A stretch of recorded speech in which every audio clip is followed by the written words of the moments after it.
Something is rising, not falling. This is a good day. What's rising is the rise of Lyric. Welcome to part 13 of Sonic Boom Rise of Lyric. Today I have another guest with me because, again, it's just the same old speed sections, it's the same old beat 'em up. And, introduce yourself, good sir. Hi there, my name is Tanner, otherwise known as Tanner of the North, previously known as Goodbye 18,000, but I went through a rebranding. Always good to have one of those. And, Tanner, have you ever played Sonic Boom The Rise of Lyric before? Yes, when this game first came out, I was doing videos with The Sonic Show, so shout out to The Sonic Show. We don't do much content nowadays because there's not much Sonic content coming out nowadays, but when this came out, I did a blind Let's Play of this, and I went in super optimistic. I was thinking to myself, you know what? This looks like it could be a neat change of pace, and about 3 minutes after touching the controls, I was like, oh boy, this is not that.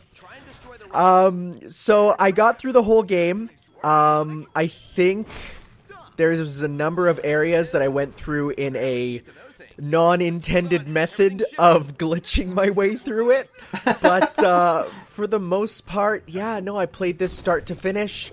And then put it away on my shelf of, like, because I have, like, big shelves for my games, and I put it away on the shelf that you can't see, because I don't want people seeing this in my collection. When you say you, like, glitched through areas, does that mean you actually took advantage of the infinite jumping glitch with Knuckles? No, so that would be, like, intentionally doing it. This was entirely unintentional, where sometimes during automated segments, there was once where I just completely Sonic flew off a automated loop, and he continued flying in that direction, and skipped over, like, maybe 3 minutes of a level, and I had no idea what happened. Oh, wow. And I caught it on video. And people are like, how did that happen? And I said, I don't know. I wasn't playing the game at that time. Oh my god. Yeah, it's weird. I've done like maybe 5 or 6 playthroughs of Rise of Lyric. I know, I'm a masochist. Oh, why? Oh, jeez. Because in 2014 I did one when I first played the game, and then I wanted to try and go for 100% completion because I knew I was going to Let's Play this one day, so that was 2. And then the third was me trying out Extreme Mode, because that's a mode you unlock after you beat the game, and it's not even that much harder. You still have, like, all your infinite lives and infinite respawns, so it's like, okay, what's extreme about it? I'm not sure. But, and then for this playthrough that I did now, for 2018, I did a test playthrough, which was the 4th, and this would be the 5th one, so... You poor, poor man. Yeah. Oh my god. I've played through this game quite a bit, and, like, I've always discovered new glitches, new weird oddities every time I've replayed this game. In fact, we're going to be seeing one with the camera in this very part, where something went horribly, horribly wrong during the last speed section leading up to Eggman, because spoilers, Eggman's the boss fight here. But, it's certainly a jank game. It's certainly an unpolished, surprises me every time I play it kind of game, which it does have in common with Sonic 06, I suppose, but yeah. And see, for me, when I see the glitches in Sonic 06, they're, like, kind of fun glitches. I find the glitches here just kind of sad, honestly. Like, there's two different types of glitches. There's the ones in, you know, when you do something, say, like, when Silver throws you and you fly away infinitely in 06. Like, I think that's hilarious. Yes, it's basically you have to reset your game, but it's funny. But I feel like here... it's just really sad when there's a glitch, because I don't know what it is. Something about this game. You know what hurts me more with this game than it did with Sonic 06? And this is going to sound kind of bad almost like I'm treating Japan like they're not human or something, but it's more like, because Sonic Boom Rise of Lyric was developed by ex-Naughty Dog guys, and I got so familiar with, like, Stephen Frost from, like, all the different interviews and stuff, like, it almost feels like more sympathetic that this game did so poorly, and this game wasn't received very good, and it didn't turn out really that great, because, like, I know the social media personalities of the people who developed this game Where it's like, I don't know much about the people who developed Sonic 06, you know? I know Takashi Iizuka. I couldn't tell you anything about, like, most of the people who worked on 06, but, like, with Rise of Lyric, I know a few of the names behind this thing, and when I see, like, they kind of just stopped talking about Sonic Boom immediately after the game came out, and they just sort of, like, were shunned, and they just kind of went off in their own little corners, you know? That's what makes me feel bad about seeing glitches and stuff like this. No, for sure. And yeah, that makes a lot of sense there. Yeah, definitely the Stephen Frost and all them. Like, we did get to know them, and that was, yeah, definitely really sad to see where they went with that. Yeah, I never even thought about that. But yeah, so I think for me, and this was kind of an overarching sort of discussion point I had with this, and it's just the idea of, if I can see where a game's seams are, if I can see where they put together the game, it feels off to me. And I can definitely see where they put this game together, you know? Yeah. Where it's like, you know, even, because this was, when I played this, I think this was this before or, no, this was after I worked at BioWare, so I had at least the knowledge of game design a little bit there, but, you know, even before, like, if you can tell if you can tell something is placed in a game in an intentional place, and you lose that, you know, sort of sense of forgetting it's a video game, that to me is what bothers me about games that are bad. Like, I'd rather a bad game be at least still put together in a way that I can't see them individually making the levels in my head, you know? Yeah. And what sucks about Rise of Lyric is, like, this game has so many, like, meta jokes, like, meta quotes, where, like, Sonic will be like, this place was built for me! And you'll have these parts where, like, Amy and Knuckles are going up an elevator, and then they'll just say out loud, like, I hope this is the last wave, because I'm getting really bored of this. Like, yeah. Don't say that in the game! All meta jokes are such a double-edged sword, because they can be really funny if done right, but if done wrong, oof, they really don't enhance the experience. It's like, I was thinking about, one thing I criticized about Sonic 06 that I said was better about it, or better about Rise of Lyric than it, was that, you know, you don't have to replay levels multiple times in the story mode. Like, this Vine level I'm in, you're in it once, you're done, you don't have to go back here, and it's not like, okay, now you have to play as Wave Ocean, but this time only as Tails. Now you have to play Wave Ocean now as Shadow. Now you have to play Wave Ocean as Silver. And someone commented that, like, you know, Clement, that's a good criticism, but you love Sonic Heroes, and in Sonic Heroes you have to repeat Seaside Hill, Grand Metropolis, all these other levels with, like, all these different characters and all these different team-ups. And I'm like, yeah, that's kind of true, but I guess what I was trying to get at was that Sonic 06 is a bad game, and and I like playing Sonic Heroes.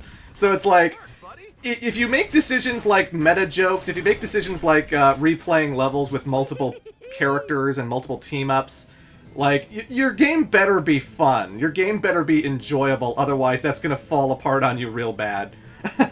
No, for sure. I definitely remember this level here being one of the better ones, in my opinion. I felt like this one was not too annoying, and there was enough sort of varied stuff going on compared to some earlier and later stuff. But I had to, when, you know, because you sent me this part earlier so I could take a look ahead, and I'm like, I don't even remember what this place was called.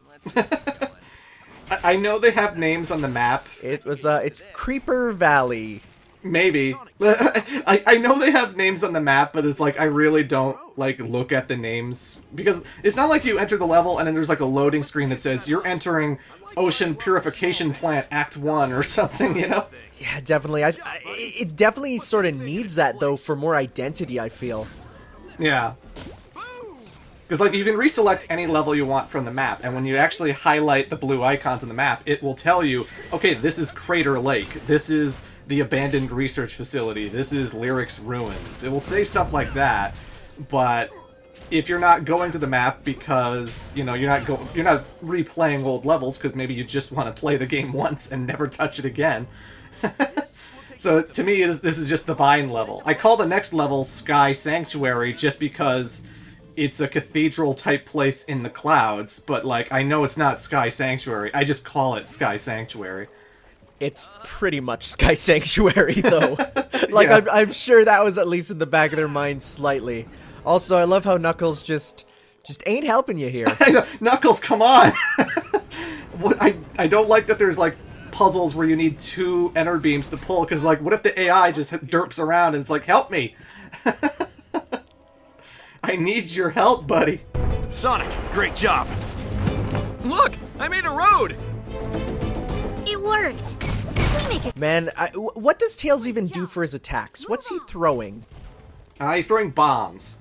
Oh, is that what it is? It looks like he's throwing ninja stars, which would honestly be way cooler. When he throws, like, the first few, they're yellow, but when he throws, like, the heavy bomb at the very end, it's a red bomb. I guess, because, like, the final hit in the combo always does the most damage, but, I guess he just has an infinite supply of bombs in his bag, or his little belt thing. He never has to restock them or anything, so that's good, at least. These speed sections, I constantly run into these vines because, like, the camera can't keep up quick enough, and they come in so freaking quickly, and with some of these camera angle changes, like, it's just like, whoa. And this is after the patch, right? Where when the game initially came out, this was even more stuttery and worse, right? Like, yeah. There was that one performance patch that they put in. I never touched the game after the performance patch came out because it was still well after the game came out. But I remember just, like, this whole time it was super stuttery. Mm-hmm. Like, this is my first exposure with the patch, because, like, I didn't touch it past 2014 either. And I touched it just for this Let's Play, and this was all something I was discovering with the test playthrough and the Let's Play itself. Mm-hmm.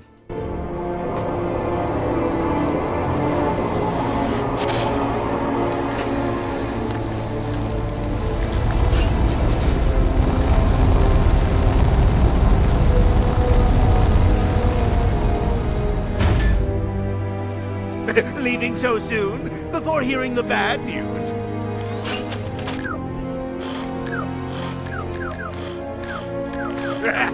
Manual controls! Where's my invention? Thanks to Sonic, metal's scrap now. Another worthless creation. Worthless, eh? Watch this!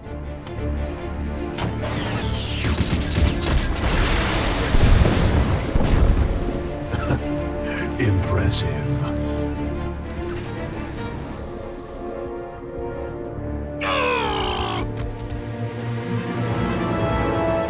Classic Egghead.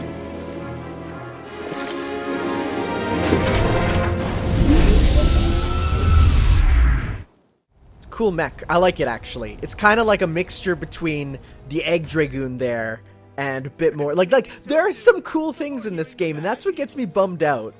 Mm-hmm. It's like every now and then there's a little cool thing. I even like Lyric's design. You know, there's like little cool things every now and then. And I just feel like it's so bad when potential is squandered. Yeah. I always see potential with Rise Lyric. Like, when I'm going through Bygone Island, there's, like, certain shots, like, certain ways you look at the scenery, and you see the palm trees and the towers in the background. I'm like, this is actually a pretty...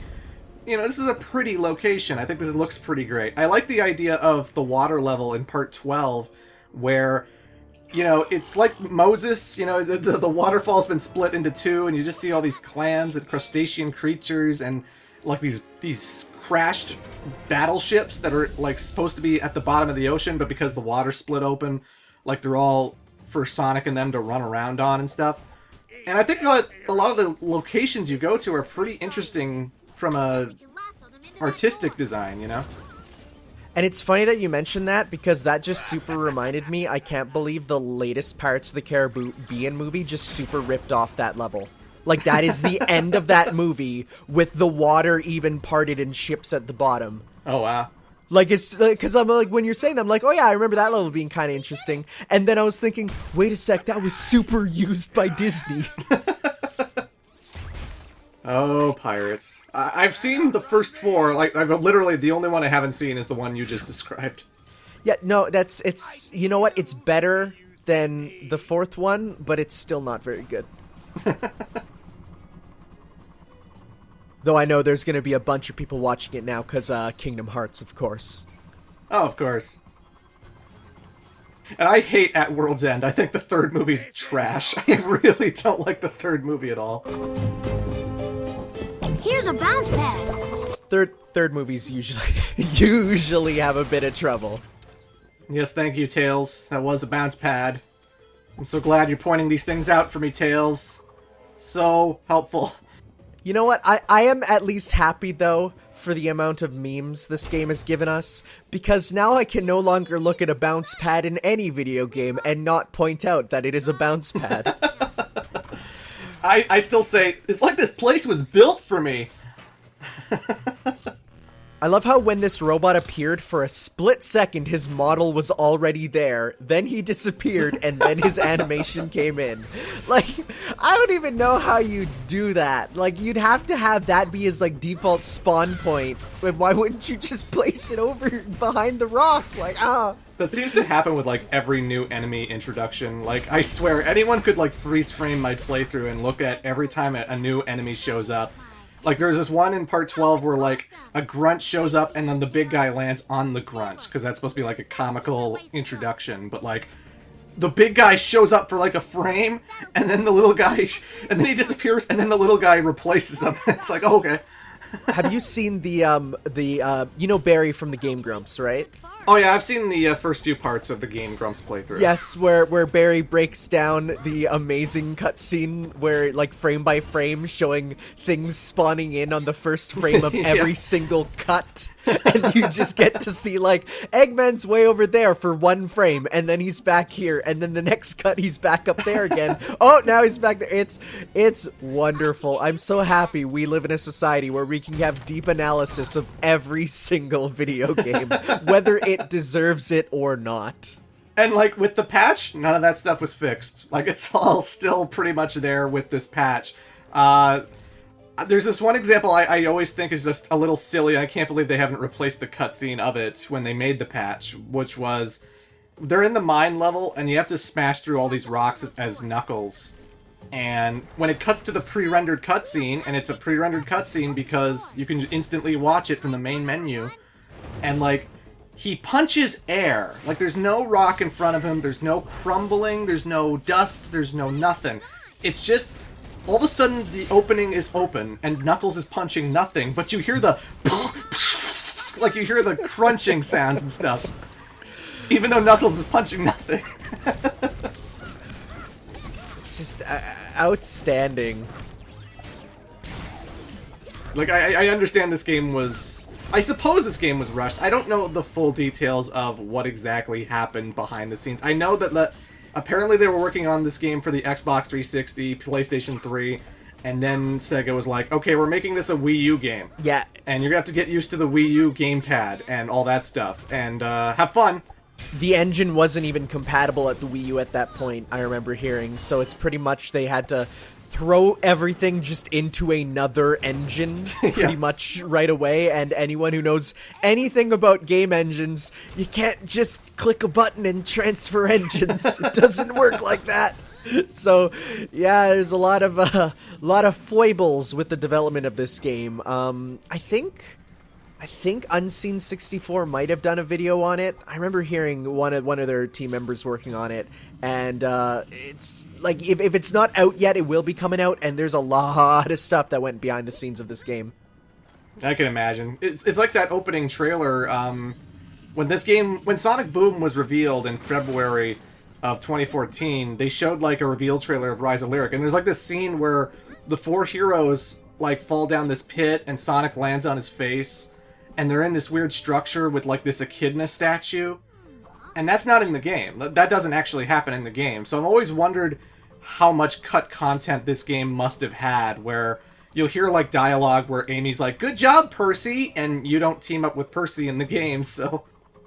Well, I just remember when they were showing off this game, they were talking about the cast of characters, and they were like, and then they'd say, oh, this character will appear in the game, or this character will appear in the show. And I remember them making a big deal. Percy's a huge, important character, and she appears in both the game and the show in very, in huge amounts. And I'm like, she appeared in one episode of the show, and she appeared in the game for like once and didn't really do much, so it's like, what were you talking about? So yeah, there was definitely some stuff behind the scenes back when this was referred to as Sonic Synergy.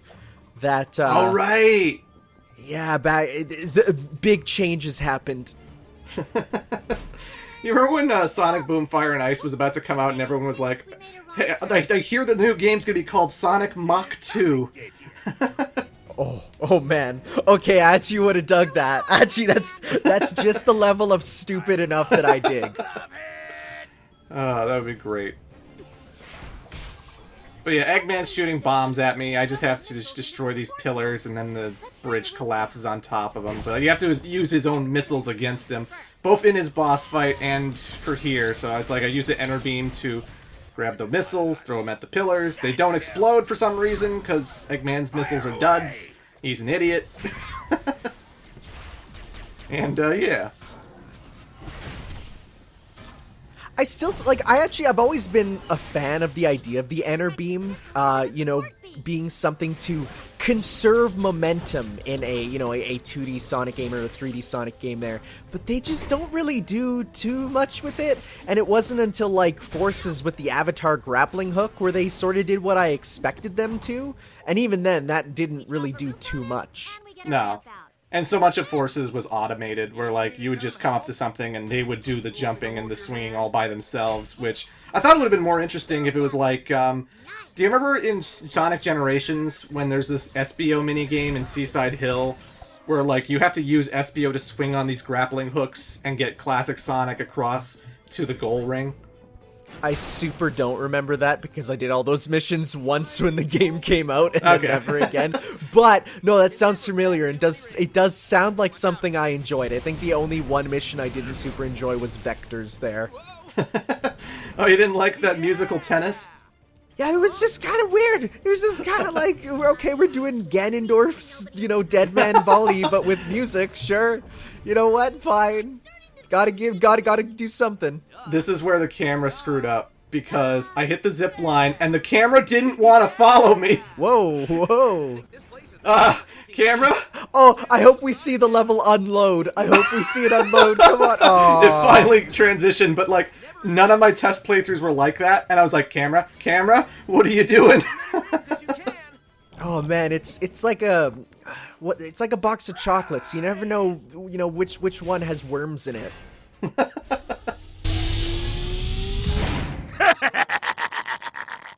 Welcome, Sonic. After I crush you, I will defeat that rat of a snake and become top dog. Kind of weird looking at him here and thinking that's gonna be Jim Carrey. Oh, yeah. Not to date the playthrough, but just looking at him, I'm like, because I just remembered that, and I'm like, whew. Yeah, we've been hearing details about the live-action Sonic the Hedgehog movie for a while, and what we know right now, as of this recording, is that James Marsden's going to be playing a cop friend of Sonic's, who's a policeman, and apparently Jim Carrey might be in talks to play Dr. Eggman. I still hope for the whole time they just, call him, like, the cop, and then at the end, it's like, Sergeant, Thorndyke. Oh, and Jesus. it's like, and the whole theater marks out. Yeah, I will jump out of my seat and be like, yeah! Call me Chris. And everyone's like, ah! It's gonna be so much better than the Robin reveal at the end of Dark Knight Rises. Yeah, it's like there's like so much potential for fun stuff, and I'm getting my hopes way too high up for a live action CG hybrid Sonic movie. I full disclosure, I kind of expect that movie to be a train wreck just because of the plot. I expect because it's gonna be live action combined with like a CGI Sonic and possibly CGI Eggman, Eggmobile, and robots and stuff. I expect this to be really, really Smurfs. I expect it to be Alvin and the Chipmunks level bad. I 100% expect Sonic to eat a chili dog and then burp and then whip and nay-nay. Oh god. And then he farts. Yep. And then you see a kid just do the face palm, and then it says in theaters this July. You gotta go fast. Yeah, I'm at a point where I just expect every single video game movie to end up becoming absolutely terrible, and going in with that makes them a lot more fun. Like, the upcoming Monster Hunter movie people are freaking out about, done by the director of Resident Evil. Oh, really? I'm like, oh yeah, and I'm like, you know what? If that's terrible, at least it'll be super terrible. God, those Resident Evil movies make no sense. It's so much funnier when you actually start following the continuity of those movies, because, like, the movies ignore their own continuity with every single entry. And I like how they slowly become more and more like the games, but at the same time, you still have the weird remnants of when it was completely unrelated to the games. Yeah. Oh, it's wonderful. Man, video game movies are something special. Yeah. Oh my god. I kind of like the gag with this boss fight that Eggman's Eggmobile is, like, loose and it's constantly, like, sliding to the left and right, and he's trying to adjust it, and... Otherwise, it's pretty simple. You just throw missiles at it, and then when the missiles are... When he gets stunned, you just pull him down with the enter beam, and then you beat him up, so... I definitely remember this being, if not in an E3 trailer, but an E3 demo or something, and people, I remember hearing the first impressions of this, and people were like, oof, it's not the best, and of course, you know, the Sonic fans are like, well, that's just because you hate Sonic, and it's like, no, I think they were maybe onto something this time. Out of there! Just clear the mech! Ah, got it!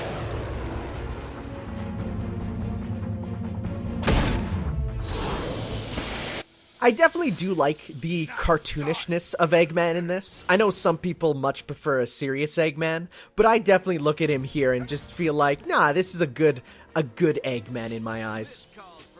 Yeah, I'm fine with Boom Eggman. I usually always prefer how he's portrayed in, like, Colors, Lost World, Generations, because I just think he has that level of, like, he looks serious enough, but he's also kind of zany, and everything's always falling apart on him, that it's like, I don't know, it just works to see him fail. Yeah, for sure. But anywho, Tanner, thanks for showing up for part 13 of Sonic Boom. Do you have anything you want to plug? Yeah, you can find my own channel on Tanner of the North on YouTube there. I sometimes stream on Twitch, but not too much, so don't really worry about that there.